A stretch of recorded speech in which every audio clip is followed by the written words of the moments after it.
thing. So we stand in front of Dollar Tree and basically, such as this thing here. all right, I'm excited to have a guest. This metal right here, of course, everyone is. Cuba is like they're under a dictator.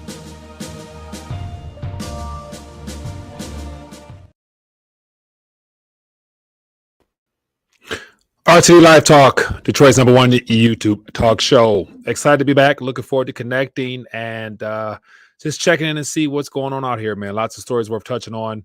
Curious to find out what's on your radar, what's on your mind. And I thought I would lead off today with a topic that I wanted to touch on a couple days ago, but didn't get a chance to do it. But I thought what better time than right now, given all the current concerns in the digital asset space. Want to lay out what I consider to be four. And actually, as it came across a possible fifth sign, indicator, whatever you want to call it, as to why the banking cabal, banksters, banking cartel, whatever you want to call them, actually have a lot more say-so in the direction of the crypto space.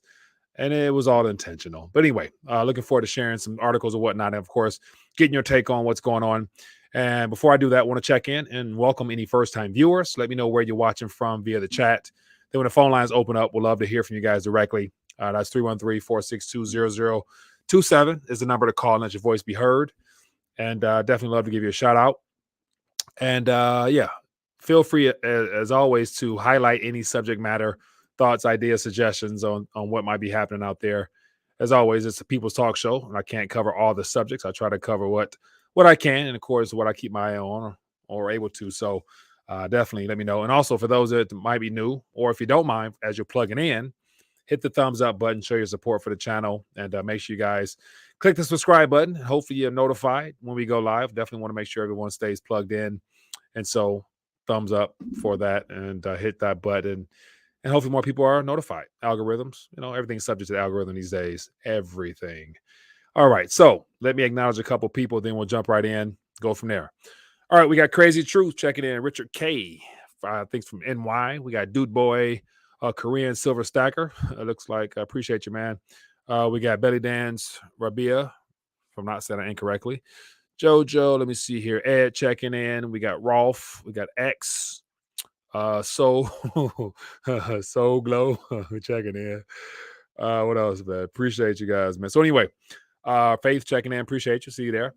All right. So before I jump in, just want to give people opportunity. If you're interested in being a part of the program and the community and wouldn't mind representing and sharing the message, want to definitely make sure you guys are aware of the opportunity to support the channel, i.e. the merchandise. And so this is called the hazardous medium of exchange.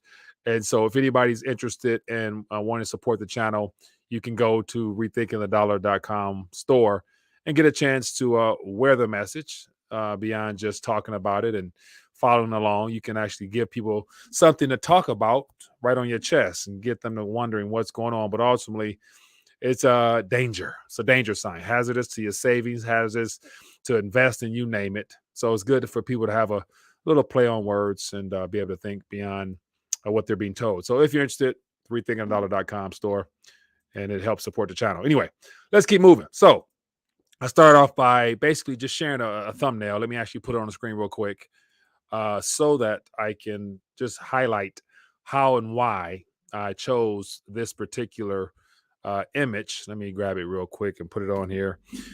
Just because, once again, I've always been skeptical. I have no problem sharing my skepticism with this transition towards a digital world, just because it's by design. It's nothing accidental. We are here experiencing everything we're experiencing because that is where we've been led. So here, as you guys can see here, I got Gary Gensler as well as JP on the screen here. And I refer to these guys here as banksters just because both of them have prior history as employees of the very same entities that they are working to protect and to cover up, in a sense. And of course, there's rabbit holes you can go down with that or whatever. But in a sense, these guys here, by them working for when they worked in the public sector for the too big to fail banks, they pledged allegiance, or they took an oath pretty much to make sure that they would always protect and make sure they keep guard on their best interest. And so just the first question I want to throw out there before I get into the articles, highlighting 4 to 5 ways why the banksters control the crypto market, is that these two gentlemen here, SEC chair, SEC director, and Federal Reserve chairman, if they're former bankers working for the same entities that control the regulatory framework in a sense. And of course, Yellen, I forgot to put Yellen on here, but she's also a former banker, former chairman. So they're all intermingled. So between Gensler, Powell, and Yellen as treasurer, do you think those 3 people are really going to create a regulatory environment that is beneficial to the average Joe, whether it's a newbie in the space or someone that's seasoned as far as an OG in the crypto space? Do you think they're going to make the rules fair and inclusive and all that stuff that they try to preach about the CBDC stuff? Do you think that's going to be the same case? And my question, or the response, would be obviously no.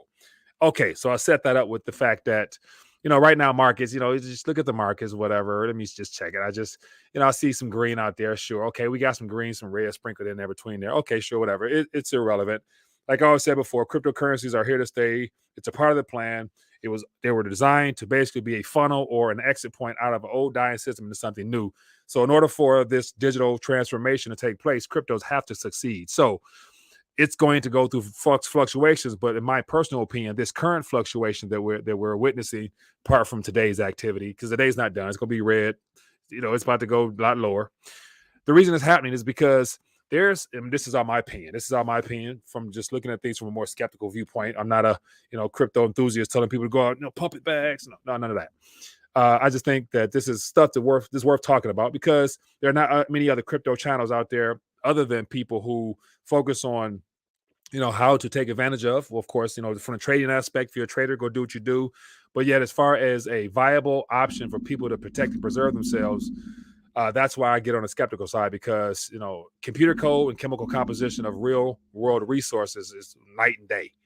And given the fact they're steering us towards a computer code living, lack of privacy, algorithm type of lifestyle, I just want to make sure I let everybody cover all their options. But anyway, okay. What's my point? I got into my little rant too soon. Okay, forgive me. But for those coming in, I'm going to try to lay out, the 4 cases why the banksters now control things. And just let me know if you agree. And of course, for those that are for or against or whatever, it doesn't really matter. It's taking place. All the big money players are already in it, so it doesn't really matter what my opinion is. I'm just trying to point some articles, put together the pieces of the puzzle so you can see. But I challenge you, take this, send this video to your local or whoever your favorite crypto person is, and challenge them on some of these angles of which I'm going to present, and see where they stand, because I can be 100% wrong, and I'm willing to accept that. But then again, for the channels out there that are blowing up with millions of billions of views and people out there following them, they're being led astray, possibly. So that's just something to consider. But anyway, let me keep moving. Forgive me for ranting, but I get carried away sometimes. I get excited. And also, for those tuning in, definitely hit the thumbs up button, show your support for the channel, and then we'll definitely jump on that. All right, so let me just jump into some headlines here. So I got a variety of new and old, all within the last week, because I had this idea of how to put these together and share it. Last week, didn't get a chance to do it, but I'll just jump right in. So here is an article here. And this is a couple weeks ago, but in reference to the whole clarity aspect. Part of the whole push for adoption, mass adoption, was that once institutional money get in, we're off to the races. We're going to the moon, yada, yada, yada. The moon is still out there. This direction is still going there, but the environment we're going to be in when we get to the moon, it's going to be very unstable in the real world. And that's where, apart from the traders who get in, get out now, I think there might be the inability to really fully take advantage of the gains that you'll have when you get to the moon, because of the instability on Earth at that time. And I'll talk more about that. But here's just an article I want to bring to your attention. This is reference to how I start off saying that, if you think Gary Gensler and Jerome Powell are out here trying to, and Jerome and Janet Yellen are trying to create regulatory clarity for you to benefit, you got another thing coming, because their loyalty and due diligence and their dedication is towards the too big to fail banks. And I'm going to show you why. So here's this article here, headline simple. Fed Chair Powell War underscores need for crypto regulation, and this is immediately following Biden's executive order on the establishment of the CBDC. It had nothing to do in depth with the cryptocurrency digital asset space. That was just more a setup to just gas people up, thinking that, oh, any minute now they're gonna, make a Bitcoin ETF, spot futures or whatever. We're gonna be off to the moon, whatever. So this is just, more of him speaking in front of the House Financial Services Committee a couple weeks ago, just basically saying that regulatory clarity is needed. Now it's a matter of trying to figure out the bodies that do it, yada, yada, yada. But once again, he's speaking from a banker, not an actual investor, and someone who want to see you get rich off of this. Then the next article here. This is last week. SEC nearly doubles crypto unit staff to crack down on abuses in the booming market. So you got to ask yourself, what are the abuses? And that's what we're going to get into. The abuses are 3, 4, 5-fold of all types of things. You got the yield farming, which is an abuse. Anything that goes behind the banks or too big to fail banks will be categorized as an abuse. And I'm going to share with you why that is, I believe. What else we got here? What other abuses could they be referring to? All disguised as helping protect the average retail investor and making sure that you're protected. Remind you, this is how they operate. They want to protect you from themselves because they got to profit first. Okay. But this is Gary Gensler. So this is, former professor / financial investment banker out here trying to protect you from abuses in this booming market. This was as of last week. So Gary Gensler, Jerome Powell, Janet Yellen, they're trying to protect us from basically themselves. All right, next article here. So this is one of the ways that this is one sign that the banksters have now got involved in a much heavier way than they were, say, 4 months ago, 5 months ago. We're in May now. SEC crackdown on crypto savings accounts, puts industry on notice. And so one of the products or the abuses that I just referred to from their standpoint refers to the CFI, DeFi entities that are located in this country here, whether not most likely New York. I don't think many are in Silicon Valley, but in New York, they had to go through some regulatory readjusting. And so this article here refers to BlockFi, but Nexo, of course, was in the same shebang. All of the lending platforms, BlockFi, Nexo, if I'm not mistaken, and most recently Celsius, they all were providing more yield as far as saving or hodling your coins in their possession, earning more yield than you do in the legacy financial system. That's a problem. So what happened? The banksters had to come on in and make some adjustments with that and shake some things up. And basically, state by state, I remember because I'm watching all this in real time, state by state, more financial services, governing bodies in certain states start, filing cease and desist throughout several states. And of course, it grew, got national attention. But for the most part, because the primary focus point of so many people is just be patient, wait. We're going to get better clarity. We're going to get to the moon still type of narrative. People didn't really notice that this is just one way that the same people who are setting the rules are a part of the institutions that still run the monetary system, i.e. the globally systemic important banks. Once they talk on the phone, all it takes is a phone call to say, hey, we need to adjust this. We need to make some rules for this. And of course, it happens. So my point was SEC crackdown on crypto savings. So that right there shows that there, as an entity, you're not allowed to do any better than the banks would do, the legacy financial system would do, or there will be some adjustments. How did that work out? Right now, we got more clarity. Here's another article here, same subject matter. Will Celsius crypto lending trend hamper non-accredited investors? So how do they come in? They basically categorize the have-nots, the haves from the have-nots. If you have money, or if you are of a high net worth, you're an accredited investor, you can participate. That's 1% of the population. That's a good way to divide, the masses by saying that, you don't qualify because we can't afford to have you lose more than you can afford to lose. So therefore, if you're going to participate in this new form of finance when it comes to borrowing and lending at these high rates that people are getting in returns, you got to be accredited. So the rich get richer still, but those are primarily those in the banking class for the most part. Of course, you guys out there might be rich too, but still.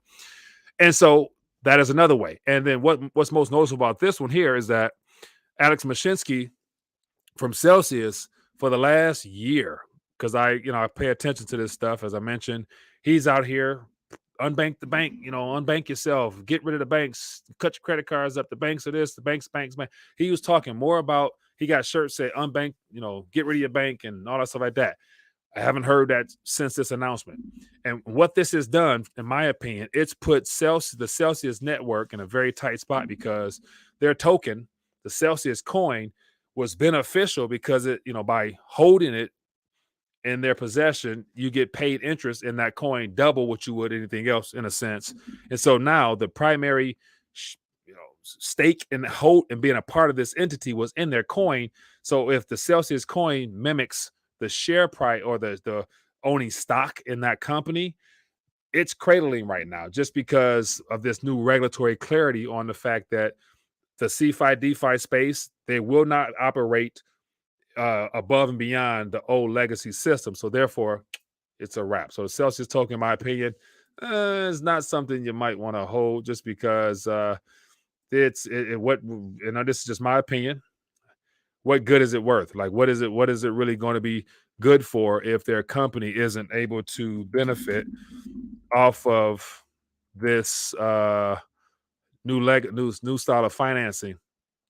And so while I'm at it, let me go ahead and just share with you on the screen. So right now, for those that might be interested, I'm not sure why I'm not getting much. So the Celsius coin, I'm not sure why it's so butchered. Let me try to fix this. Oh, no wonder. It's too small. So anyway, Celsius coin as of right now is $1.53. And prior to this recent slapdown, it got up to like $8 or something like that. That was last year. So as you guys can see, for those that care, it got up to $8 back in June. And I'm not a TA guy. I'm not one of those guys, but just trends that definitely tell what's could be coming. And this boy is trending down. So the question is, at 153, what is it really worth if the regulatory clarity is, basically took them out the game? Oh, okay. So that's just the first point. So the lending models and banking models that were meant to disrupt the banks took them out. Okay. Keep it going real quick. Let me get to the rest of these real quick. I'm doing too much rambling, but this is how I try to explain things, because if I did a shorter video, I would miss all these points, and I will definitely want to get to more than I can. Okay, so what's the next indicator of how the banksters have basically taken over crypto space? Oh, let's just look at the payment processing mechanisms. So here we go. A year ago, MasterCard will enable more merchants to accept cryptocurrency. So I remember, what was it? 2016, no, 17, 2016, 2017. I remember during the dip or something like that, looking to purchase a couple assets, digital assets, and I used my MasterCard. It worked once. I tried it twice. I tried it a third time. They cut me off. So I got 2 swipes out of that thing. And the third one, they said, we will not be allowing people to use their credit cards, which is borrowing to purchase something that at that time was appreciating. And they cut off all MasterCard. I think even Visas, everybody got froze. You couldn't do it. They cut it off because they didn't want people to benefit off of it. But now, fast forward, 2022, we got MasterCard now is in the game. And then, of course, let me go back here. Let me just share this. So MasterCard, as I mentioned before, when I had Kurt Warner on here, not only did MasterCard not allow people to get into the game, but MasterCard is one of the key players in setting up the network, rail, payment infrastructure, confusion stuff, along with these other groups here, which happen to all be subsidiaries of the big banks. So if you look at the very top left over here, this is just some artwork put together by Kurt, who focuses on just, touching on touchy subjects here. But to the far left, you got Wells Fargo, Union Bank, HSBC, Citibank, Created, MasterCard owns 50% of the digital currency group, which is also partly owned by NASDAQ.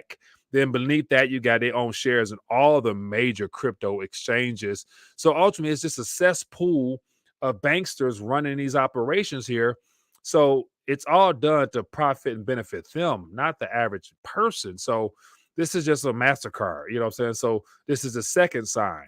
The payment networks, i.e., proof of the was a point of sale, which is swipes, debit card, credit cards, when they got a MasterCard or Visa on them, those are the Wall Street banks. Those are the banksters in operation there.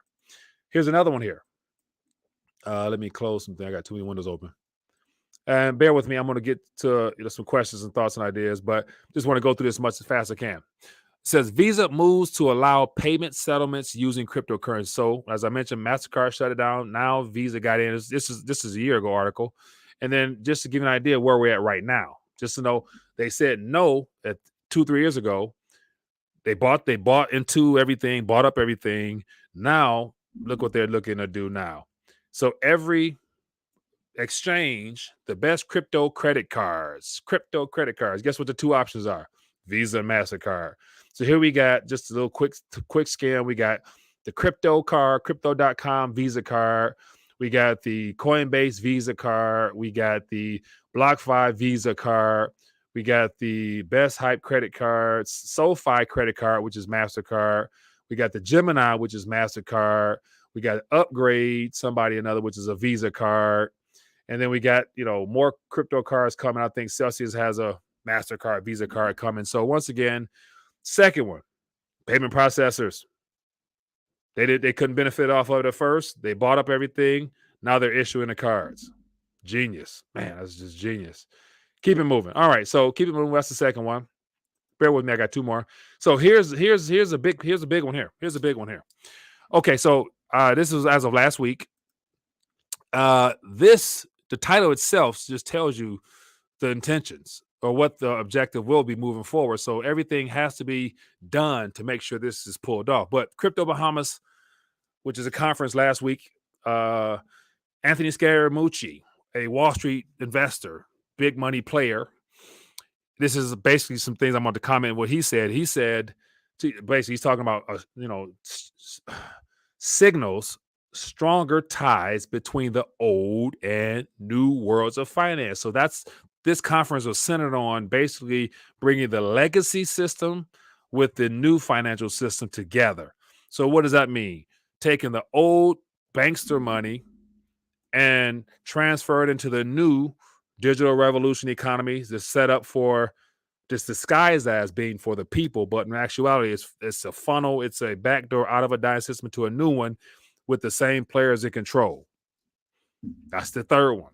Okay, let me just give my 2 cents as to why that is. So if you read through this here real quick, it says, down in the Caribbean under palm trees and hot April sun, this was 2 weeks ago, as I mentioned, or weeks ago, about 2,000 individuals gathered last week for the Crypto Bahamas event co-hosted by Crypto Exchange, FTX, and Investor Forum sought. Goodie bags, yada, whatever. We wanted to create a premier conference gearing toward institutions and people who will help shape policy and markets and distinguish it from the more retail-focused conferences. So the 2,000 people that were probably there were big players, like big money people in the industry that control lots of funds. And they believe me, they're there because they're trying to figure out how they can get more funds, not how they can help your grandma and my mom become better traders and investors in crypto. And so just a little last thing here. The 3 days of speakers began with FCO, whatever, and sought chairman Anthony Scaramucci, who is also the founder of Skyridge Capital. And he's quoted saying, "There's a lot of different things going on. My generation needs to further, deeper dive into crypto. My generation needs to get comfortable with this space is going." And then I listened to a video of his. He's talking about the desire to merge the old and the new financial systems together. And what does that mean? Reshaping the rules that's already been met. I mean, think about this. If they're bringing the old into the new, what do? They're going to destroy and to taint the new. And just, on a side note, first thing come to mind, I got a little biblical references, in reference to the kingdom of God, not mixing old wineskins with new, because if you do that, it's going to make the whole thing burst. It's going to ruin the whole thing, paraphrase in a sense. That's just something that came to mind. Anyway, but look at this picture here to dive in even further. Who do we have right there on the screen? If you guys can see it. Oh, that's Mr. Kevin O'Leary, Mr. Shark Tank himself.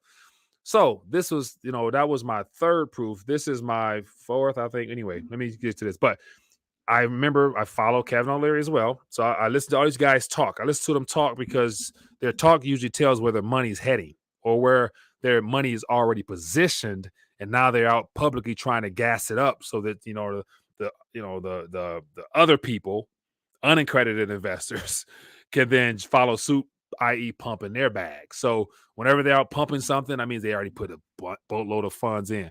But anyway, I remember hearing Kevin O'Leary on Anthony Papagliano's show, and he was talking about his biggest concern that basically, he had, there's no way around. And it happens to be ESG. And so real quick, Kevin O'Leary on Straight Talk from Mr. Wonderful on ESG. So basically what he was saying, so ESG is that fifth. So the first one we have, no, that's my third. What's my fourth one? I got one more. So ESG, basically simply, that economic, sustainable, global governance, whatever. And so what his point was is that in order for him to play, in order for big money players to get involved, there has to be some financial institution clarity or framework that supports that industry, supports big money people coming in.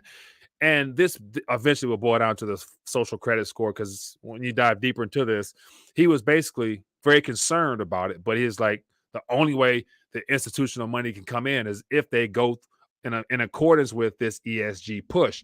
And where does the ESG push come from? Every institution have to play, every U.S. institution has to play along, because if they don't, they won't be able to join this movement and benefit from the digital revolution we're experiencing. And so who's the originator of the ESG, who's the primary spokesman for it? On the screen here, Larry Fink's letter and the continuing evolution of ESG and CRE, whatever that is, in 2022. So Kevin O'Leary was doing a talk, as I mentioned. He mentioned that a letter went out. A letter went out from Larry Fink at Blackrock, basically telling every single CEO and corporation in the U.S.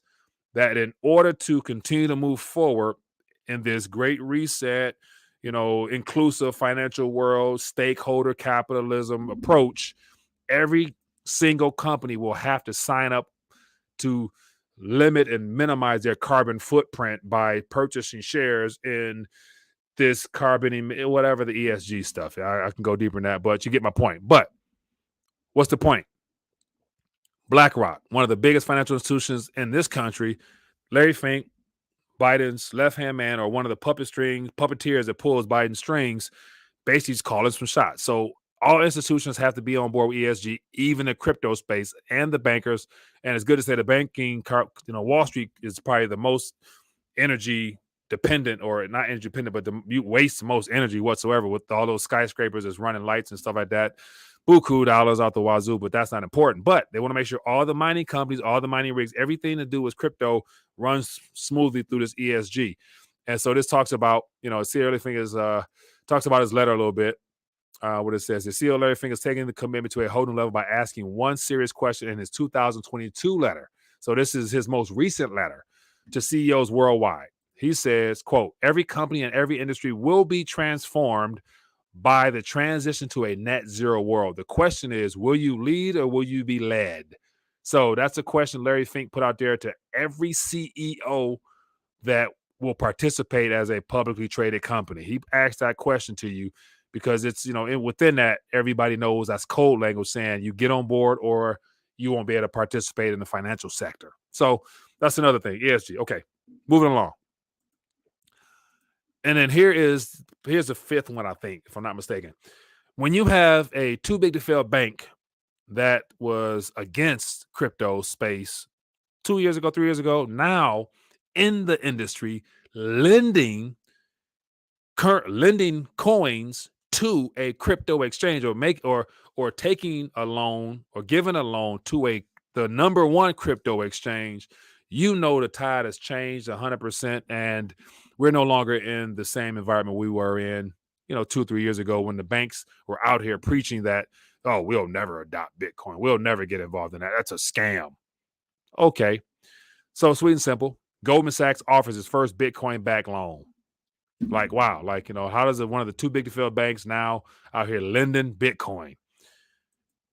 Every dip we experience in the crypto space is designed to flush out weak hands to further the institutional adoption, which is led by the too big to fail banks and all the other players in that. And the exchanges are in corroboration with them to make that happen. So right now, for example, let me share with you a little story, my little 2 cents.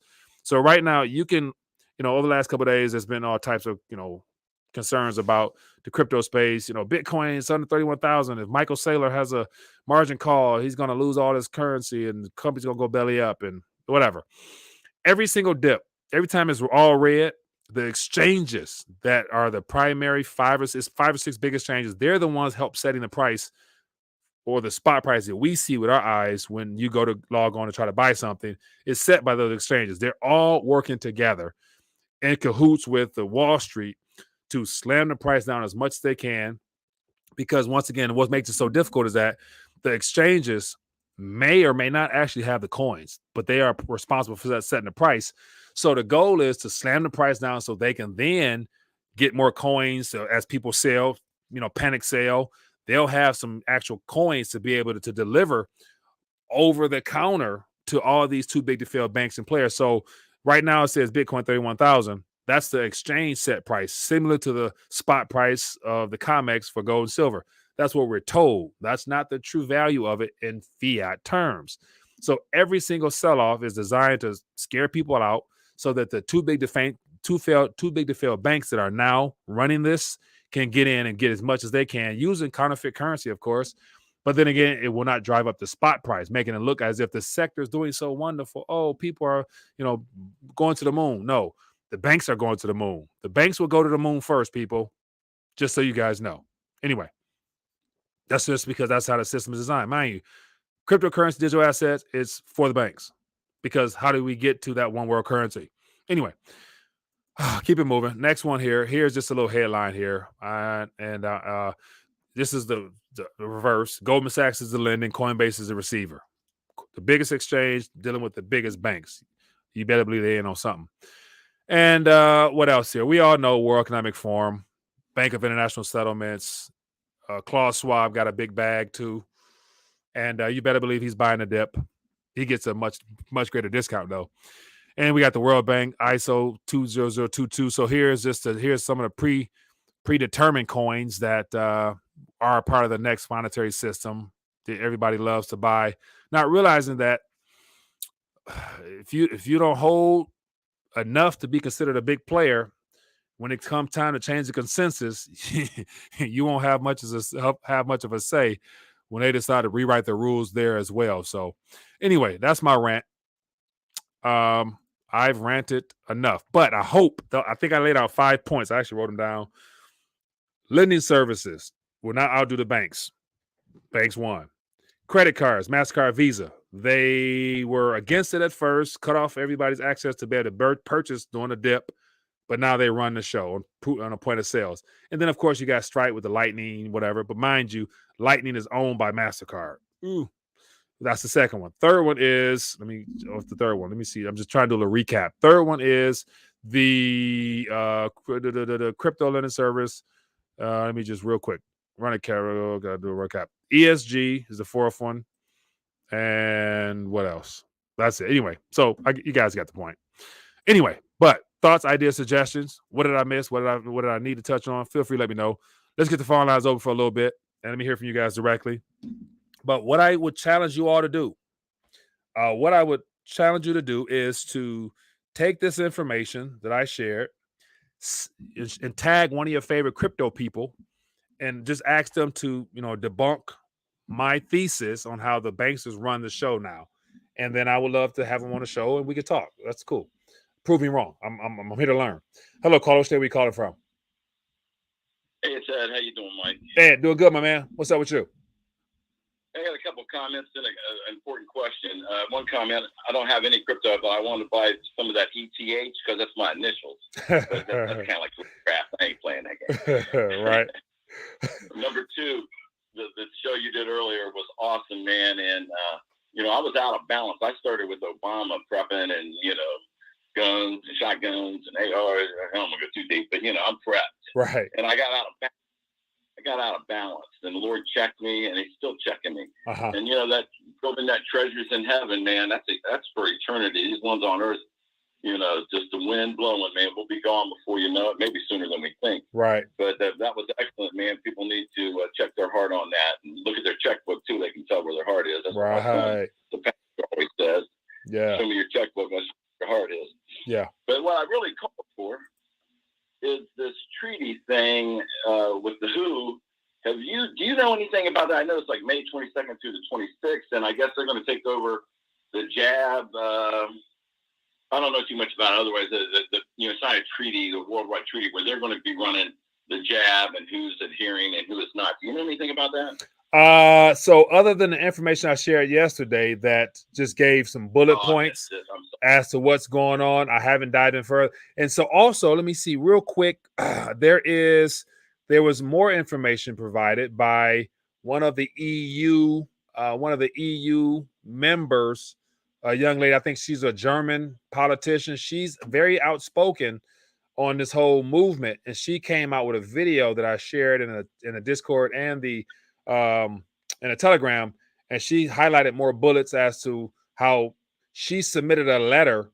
Here, let me grab it real quick. She submitted a letter for questions on more clarity as to why this is going to work, and will there be room for privacy and things like that within their negotiations or whatever for this whole whatever. So long story short, she got a letter back saying that no, her question was just completely shot down. There'll be no clarity. There'll be no negotiating. If you're not, and it said, if you're not one of the stakeholders, if you're not a stakeholder, then you'll have no say so. It's just, you'll go along with whatever. And her question was, who's a stakeholder and what? And she got no response. So things are happening behind closed doors where even the politicians that's supposed to be voting on it are not even able to even share their 2 cents. So that's how bad it really is behind on the surface and behind everything. That sounds like our government. Read it after you vote for it. Exactly. But I'm sorry, I missed yesterday's show, so I'm going to go back and watch was that the main show yesterday? The main show yesterday. I came across an article. I forgot the name of it, but if you just scan through it, you'll see on the screen.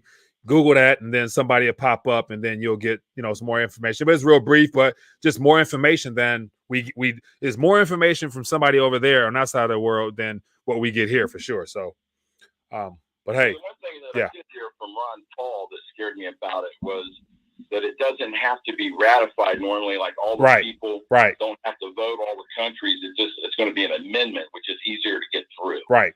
So I mentioned that yesterday as well. So that's one of the kickers is that they don't really have to vote it. Everyone don't even have to read it or see it. It's just needs a small majority, and it puts control in the director general, which is the front man or the hype boy for the Gates Foundation. So basically saying Bill Gates gets the right to say what he wants to say because he speaks through everything with his funding. So that's how it's going to play out. Borrowing some type of change. I think a lot of Americans are done with this, mass jab thing. So it might be kind of hard to force that on us, but I wouldn't put it past forcing them on us. But anyway, I'm sorry. No problem. But no, Alex Jones. There's more different. There's more information in that video I was talking about in reference to how one of the amendments is that the UN, the whole little entity, they have the right to bring additional parties into your country to help. So what does that parties mean? That means probably people with some guns and UN troops or whoever else. So it opens the door up. It removes all sovereignty and opens up the door for complete one world type of approach. So, but hey, man, I appreciate you. Let me get some more calls in. All right, thanks. Yeah, be good. Yeah, so once again, that's just, for those that, and our video, no, doesn't really get out there like that, but I encourage people to share it, man, because, once again, not many people are willing to take on that type of stuff. So do what you must with it. Anyway, Crypto Queen, appreciate you. It says the banks run the show with crypto,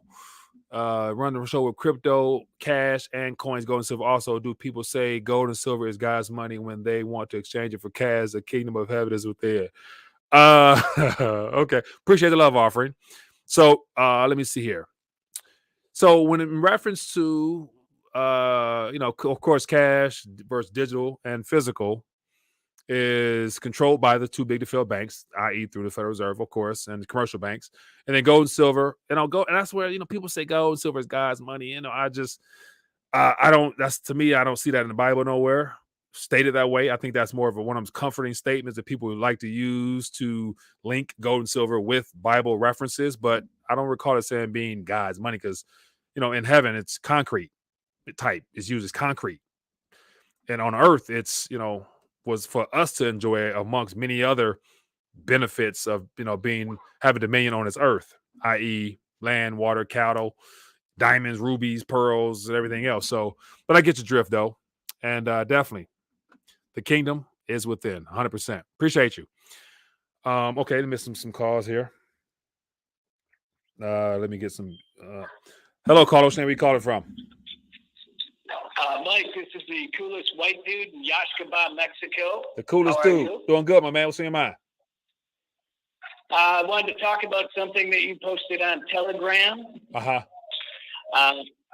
The subject was flat Earth. Yeah. It's not something I spend a lot of time with. Yeah. But I did a little research, and I'd like to ask you this question. Go ahead. Planet Earth is 71% water. Mm-hmm. You can look that up. I looked it up earlier, but just trust me. Okay. Anyway, think of a globe or a sphere. How do you put water in that?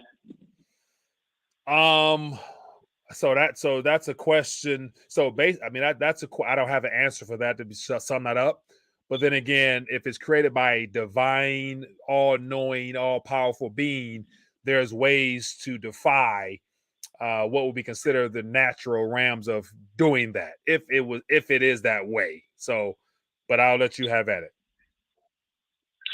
Well, I'd say that it's impossible. I mean, if it's a globe, how do you fill it with water?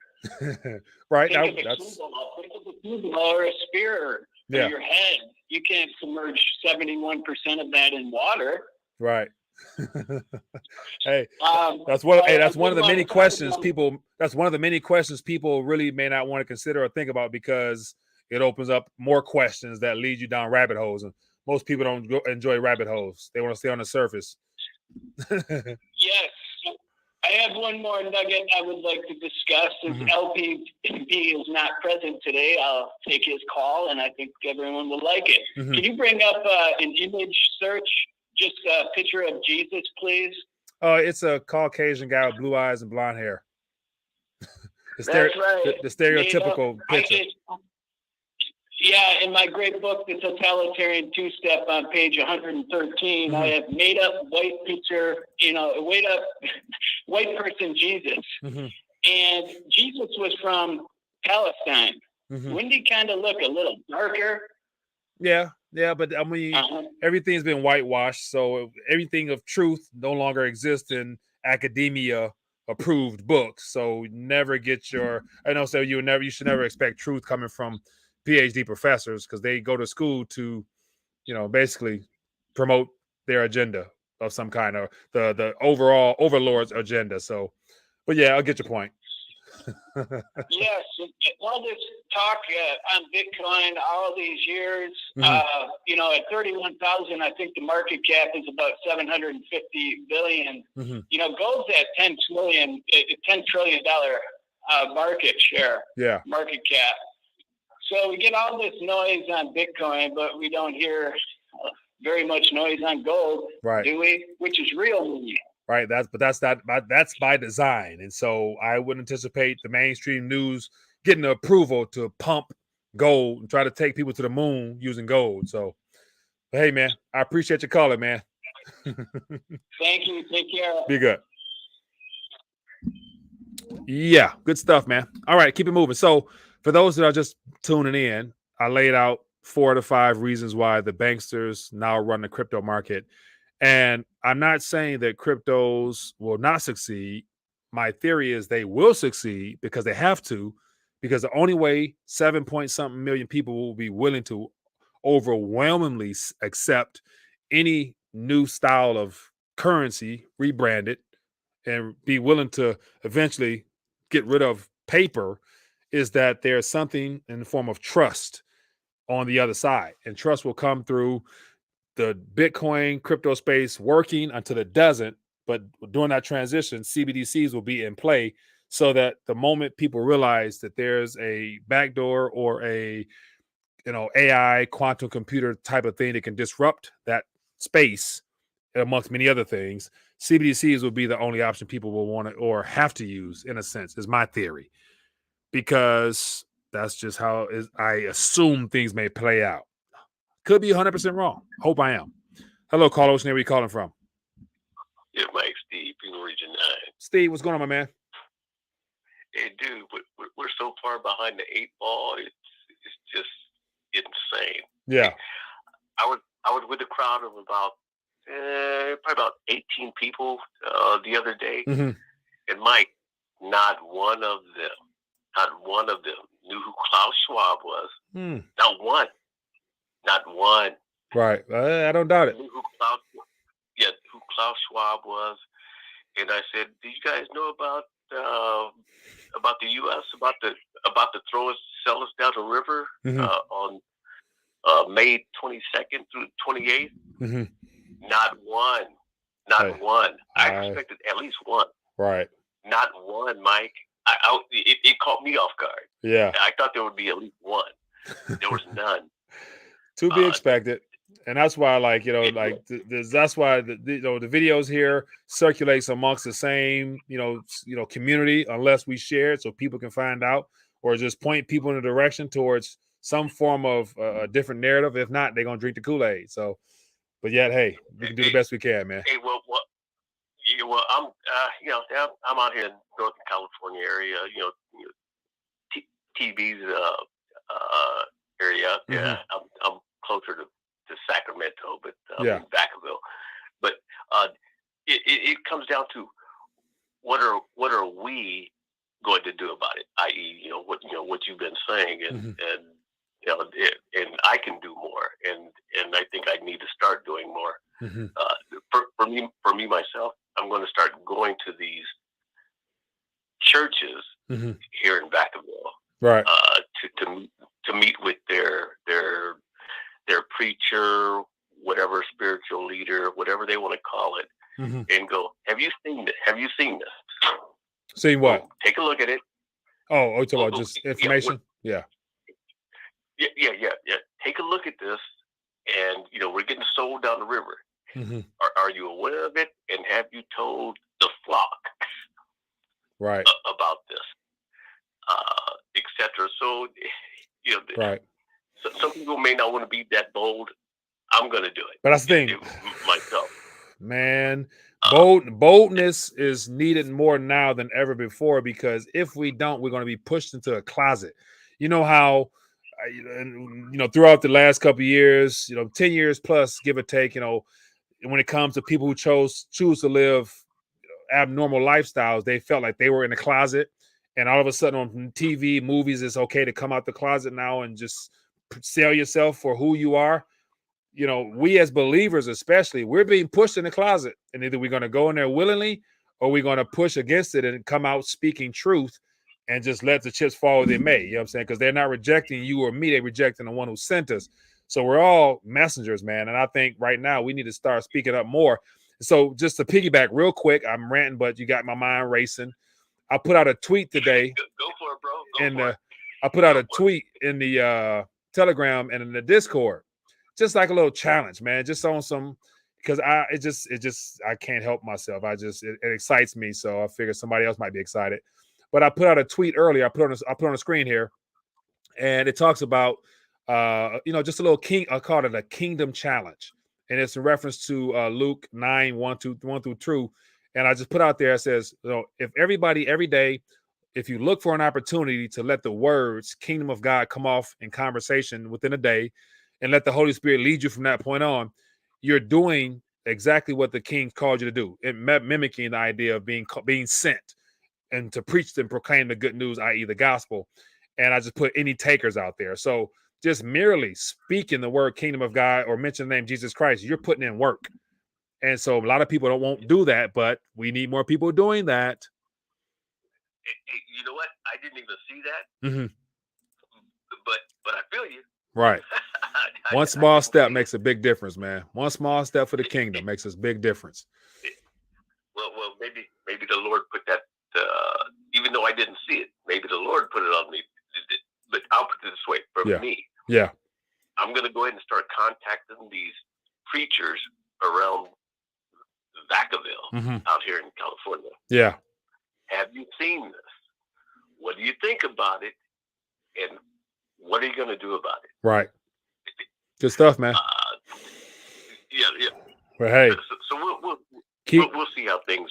Yeah, keep me posted. Go ahead. Keep me posted, and definitely I'm going to be creating more content, just sharing my thoughts from the heart, and just send them a video, let them chew it, prove me wrong, debunk me.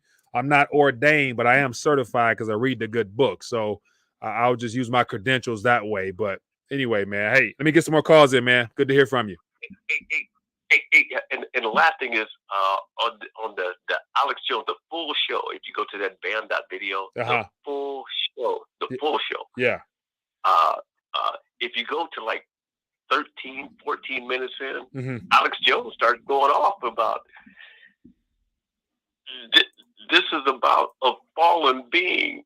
Oh, really? Okay. Yeah, it's about 13 or 14 minutes into it. Okay. He starts going off into this is a falling being, Lucifer. Yeah. Blah blah blah. All right, man. I just say people get ready and let's lock and load. It's time to go. 100%. It's time to go. 100%. Hey, man. Appreciate you, my man. God bless. Same to you, buddy. God bless, and keep doing what you're doing. Will do. Thank you. Hello, Carlos. Where you calling from? Hey, Mike. This is Rich. How are you today? Rich, I'm doing good, my friend. What's on your mind?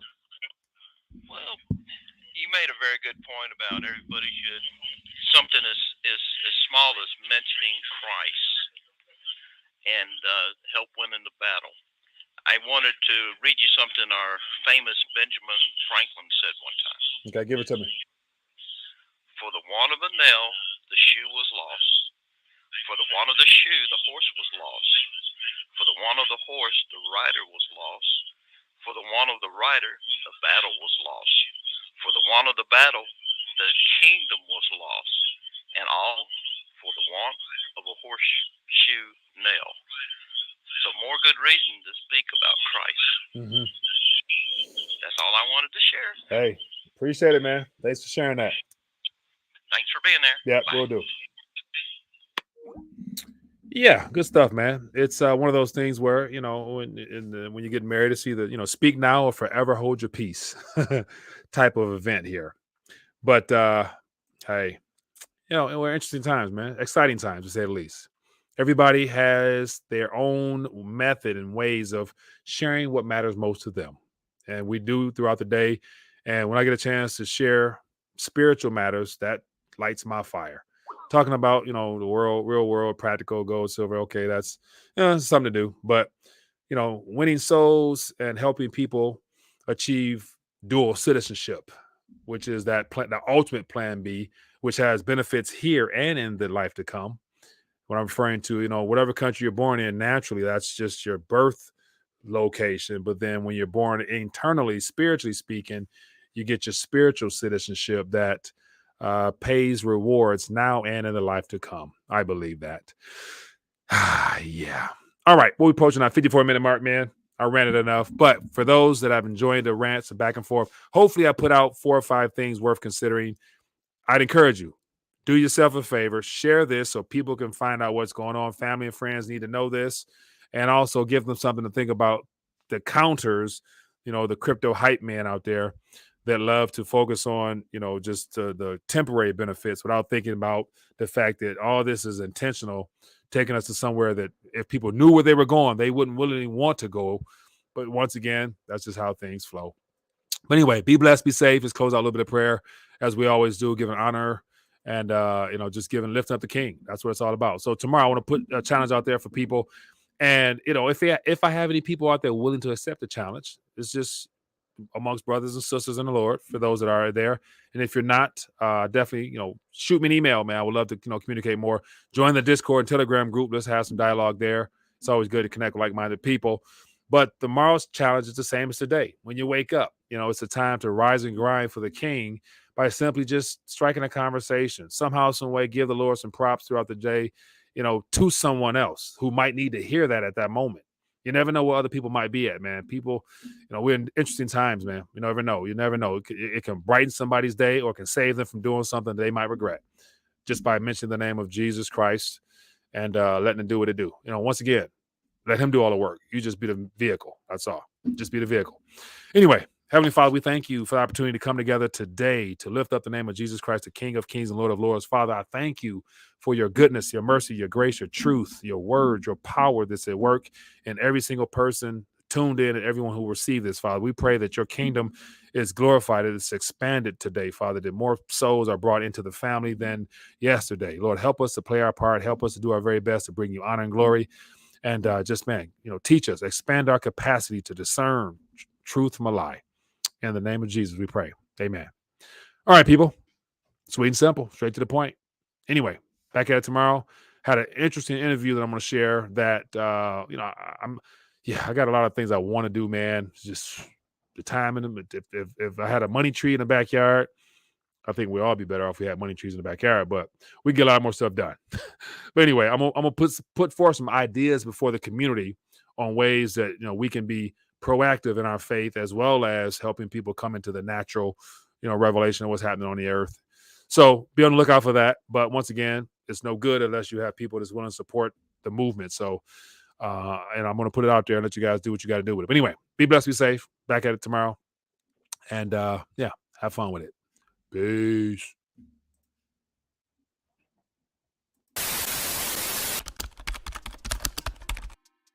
Visit Rethinking the Dollar throughout the day, your place for news on metals, gold, crypto, you name it. Scroll down to the bottom and you get a chance to see the daily videos, the recommended videos, and more importantly, the 5 reasons to unplug from the monetary matrix, with the first one being the awakening period. Step number 1, test your dollar IQ. 10 simple questions, average is 60%. Follow up with the alternative perspective with the monetary reports. Consider becoming a supporter of the Rethinking the Dollar platform via Patreon. Get a chance to hang out off air, as well as additional information that can't be discussed on YouTube. Any support is helpful. With the crackdown on alternative media, the best thing to do is to connect off air. Scroll down to the very bottom. You can find Rethinking the Dollar on Telegram, audio, Facebook, Twitter, Parler, you name it. The most important ones will be the email list where you can get notified weekly, the Discord page, and make sure you connect on Telegram. And last, don't forget to visit the RTD store where you can get merchandise as well as additional information and resources. And most importantly, scroll down to the bottom and get your weight up with all the limited edition rounds only available on the RTD store.